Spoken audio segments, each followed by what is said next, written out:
dimuliakan. Terima kasih atas kedatangannya dan masukannya yang cukup bagus kaitannya dengan memperkaya untuk perbaikan penguatan dari Undang-Undang Nomor 6 Tahun 2014 tentang desa. Jadi memang undang-undang ini setelah diimplementasikan ini kan memang perlu perubahan-perubahan untuk menguatkan desa. Jadi tujuannya adalah supaya desa maju, negara kuat kan gitu. Nah, kekuatan desa dan kekuatan negara itu sama. Jadi bertumpu pada softwarenya yaitu perangkat desa. Kami sepakat untuk diperkuat kaitannya dengan bagaimana keterlanjutan pembangunan desa lah sebenarnya pusat kemajuan yang menentukan negara ini maju atau mundur. Oleh karena itu saya sepakat untuk perangkat desa ini perlu diperhatikan, termasuk dari sumber daya manusianya juga sudah bagus dan perlu ditingkatkan. Yang lebih penting adalah kesejahteraannya. Nah, yang berikutnya kaitannya dengan tadi persoalan-persoalan konflik antara kepala desa dengan perangkat. Ini sudah banyak yang terjadi, kebetulan saya juga banyak menerima keluhan. Ini sebenarnya kalau kita konsisten, ini memang sebenarnya ada peraturan Mendagri nomor 67 tahun 2017. Ini yang tentang perubahan atas peraturan Menteri Dalam Negeri nomor 83 tahun 2015 tentang pengangkatan dan pemberhentian perangkat desa. Di sini sebenarnya di pasal 5 jelas kalau diberhentikan alasannya apa, meninggal dunia, berhenti sendiri atau mengundurkan diri, serta diberhentikan karena tidak memenuhi syarat. Nah, ini yang kadang-kadang tidak konsisten dijalankan. Kalau terjadi sengketa yang sampai ke PT UN, sebenarnya itu potret bahwa kepala daerah setempat itu gagal memediasi dari persoalan-persoalan desa. Di situ kepala daerah punya andil cukup besar dalam kegagalan ini. Ada dinas PMD juga ada kan. Ini seharusnya tidak sampai ke PT UN tapi diselesaikan secara kekeluargaan gotong royong melalui mediasi dari kepala desa. Nah, ini mungkin yang persoalan-persoalan ini yang perlu diperbaiki dalam revisi undang-undang desa yang ada. Supaya apa? Supaya ini benar-benar tidak menjadi masalah di kemudian hari, tapi betul-betul mewujudkan desa yang maju dan menjadikan negara kuat. Ini kami sepakat, kami minta juga kawan-kawan dari Presidium Pamong Desa maupun PPD ini memberi masukan posisi-posisi aparatur desa ini diperkuat seperti apa. Kalau bentuknya undang-undang, monggo kita kaji bersama supaya apa? Supaya benar-benar perangkat desa ini bisa bekerja secara nyaman dalam situasi politik seperti apapun, tetap bekerja secara profesional. Karena apa? Karena inilah sebenarnya kepala desa bisa berganti, tapi perangkat desa kan bisa kontinu. Dan nah, ini yang harus kita harapkan. Harapan kami tertumpu pada bapak-bapak sekalian yang datang pada siang hari ini.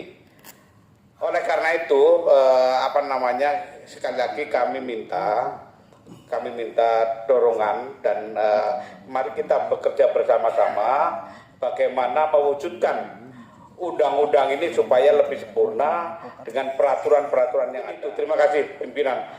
Nama saya Endro Suswantoro Yahman dari fraksi PDI Perjuangan. Terima kasih. Saya ini pernah tanda tangan yang dari KUR, Kadus itu saya. Karena saya pernah jadi camat 2 periode. Jadi dulu di zaman Jaya jadi camat, yang tanda tangan KUR kadus itu camat. Ya. Nah, sekarang kades ya. Ya. Nah, inilah dulu tidak pernah ada pemberhentian kadus zaman saya karena semua terkontrol. Tapi dasarnya Undang-Undang 5 tahun 79 tentang pemerintahan desa. Nah, barangkali di Undang-Undang 5 79 yang baik bisa kita ambil. Satu, alhamdulillah mendapat kesempatan yang banyak tentang perangkat desa dan pemerintahan desa. Saya melihat memang perangkat desa itu dulu asal-asalan rekrutmennya. Asal yang mau, tapi sekarang tidak. Karena yang terpelajar semakin banyak, maka perangkat desa pun semakin berkualitas. Ini menunjukkan bahwa pemerintahan desa itu semakin berkembang. Saya kira itu juga manfaat daripada undang-undang pemerintahan desa yang baru ini. Nah, dalam kaitan ini, saya melihat kedudukan KAUR ini memang tidak jelas. Dan saya juga harapannya birokrasi desa ini diatur dengan undang-undang tersendiri atau aturan tersendiri. Birokrasi desa, bukan kepada desa ya. Jadi birokrasi desa, dulu namanya perangkat desa terdiri dari sekretariat desa dan kepala dusun.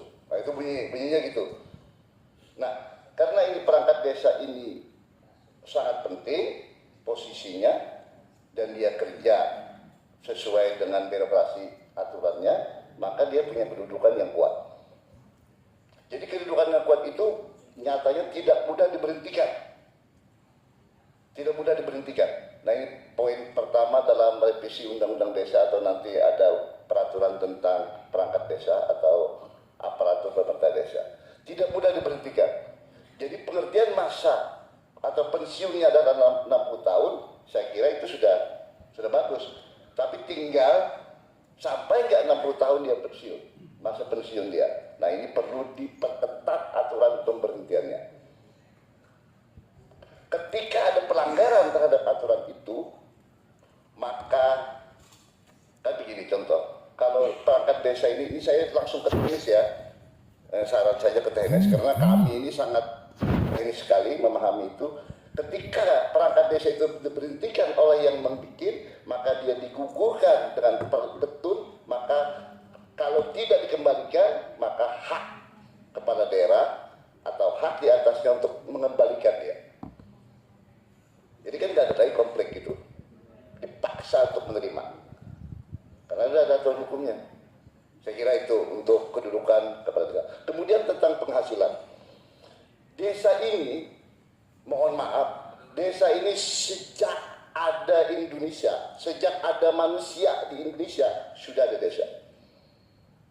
Jadi sejarahnya otonomi desa ini adalah otonomi yang berasal dari desa itu sendiri. Beda dengan otonomi kabupaten, beda dengan otonomi provinsi. Kalau otonomi kabupaten provinsi itu diberikan oleh negara. Tapi kalau desa, sejak desa itu tumbuh, maka otonominya berasal dari desa itu sendiri. Karena dia kuat, seharusnya perangkat desanya juga kuat. Nah ini falsafah berpikir, mindset berpikirnya begitu. Ya mudah-mudahan dan saya sebagai anggota DPR yang kebetulan bergelut lama sekali di pemerintahan desa, nah, kita akan perjuangkan aspirasi ini. Saya di Priyadi, mungkin sudah disebut juga karena ini soal lain sebut, malu juga saya nggak sebut, dari fraksi Gerindra. Terima kasih. Tapi rekan-rekan di forum ini, saya mantan anggota Polri. 178 itu sudah menjadi anggota Polri. Saya masih ingat betul waktu itu personel Polsek itu baru 1, 2, 3. Waktu itu untuk penjagaan di Polsek itu digilir hansip yang waktu itu dari perangkat desa. Jadi saya masih ingat betul saat-saat saya merasakan betapa sulitnya jadi anggota Polri pangkat Balok 1, kemudian perangkat desa itu juga waktu itu pertengahan saya ini yang sering menemani kami jaga. Bahkan kami sampaikan perangkat desa waktu itu pun tidak sejahtera. untuk jajan makan malam aja kadang-kadang kita nggak bisa. Jadi oleh karena itu saya sangat atensi sekali, partai saya sangat atensi sekali. Yang pertama, bagaimana status perangkat desa itu untuk dipertegas. Nanti soal bentuknya seperti apa, nanti Komisi 2 yang tentu akan merumuskan. Kemudian terkait dengan penghasilan perangkat desa, tentu ini juga menjadi perhatian semua teman-teman yang di Komisi 2 maupun DPR RI. Kemudian juga saya menyampaikan pesan, intinya mari kita itu membangun dari desa, apapun. Kalau di dapilnya di Jawa Tengah, di tempatnya Pak Heru itu banyak desa-desa wisata yang dibangun. Apalagi yang di wilayah Panjenengan, Temanggung, Pak ya. Itu wisata desa Magelang, Temanggung, Purworejo, itu saya lihat desa-desa wisata yang kebetulan ada sahabat saya di sana, Pak Insinyur Sujadi. Ya. Ini salah satu bukti bahwa kami itu atensi sekali, perhatian sekali terhadap perkembangan desa. Jadi oleh karena itu jangan khawatir apa yang disampaikan kawan-kawan perangkat desa hari ini. Saya hanya mengingatkan kembali, karena saya lihat tadi intinya kawan-kawan perangkat ini ingin masa jabatannya sesuai dengan Undang-Undang 6 2014. Betul. Tadi kita juga disampaikan.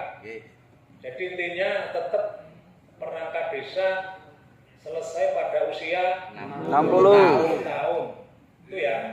Udah yang pertama ingin status kepala desa itu juga jelas. Perangkat desa termasuk kedudukan keuangan perangkat desa. Arianto dari fraksi PDI Perjuangan.